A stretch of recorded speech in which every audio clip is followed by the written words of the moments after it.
Well, the important thing is the proximity of the shaking to the population. So it's a moderate sized earthquake, but it's shallow and it's in an area that's fairly populated. So that's a problem. The other component that leads to a disaster, of course, is the vulnerability of the buildings, and we're starting to see that now in the news that you're presenting. There's a lot of vulnerable structures, homes, adobe block, unreinforced concrete, and concrete frames that, with this level of shaking that was reached, are quite vulnerable. Tell us what we know about what the region is like in terms of seismic activity, because apparently it's the biggest earthquake, in a century. That's right, but only by a small amount. And some of the earlier events in Morocco in 1960 and 2004, while smaller, were in more populated areas, so they created quite a bit of problems.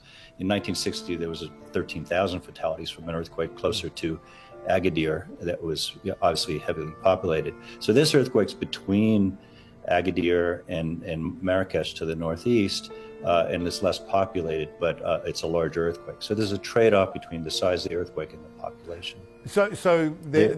Yeah, go on. No, carry on. Well, the whole region, northern Africa, is prone to earthquakes, and historically there've been many earthquakes of this size, and depending on exactly where it is with respect to the cities, that's what leads to devastating consequences. So explain for us, the epicenter is obviously important, but also the depth of the earthquake. You said this was reasonably shallow.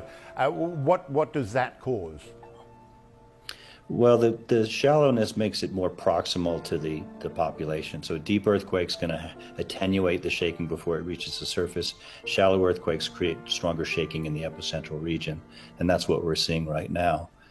So this was felt all over Morocco, into north into Spain and even Portugal, and south into Algeria. So very wide footprint of shaking, but the strongest shaking was certainly in the Atlas Mountains in the epicentral region, although we see damage in Marrakesh, which is, I think, 75 kilometers away.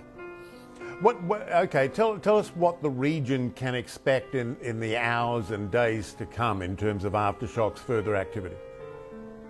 Right, so far we've only recorded one magnitude, close to 5, 4.9 aftershock. There's certainly more aftershocks happening that are below our threshold. We'll expect those to continue, and perhaps more magnitude 5 and even larger earthquakes are possible. And so the challenge here is that, of course, this happened at 11 o'clock at night. A lot of people were inside at the time, and overnight it's hard to get a lot of information back from the field, and I think we'll see casualties and losses grow as we see daylight.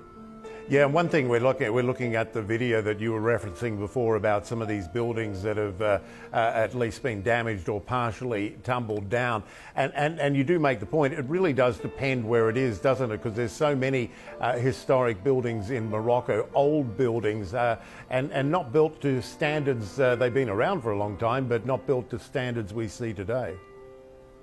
That's right. There's, the vintage of the structures is one factor, but also the type of construction, and a number of the types of construction here are extremely vulnerable, even with some of the newer structures.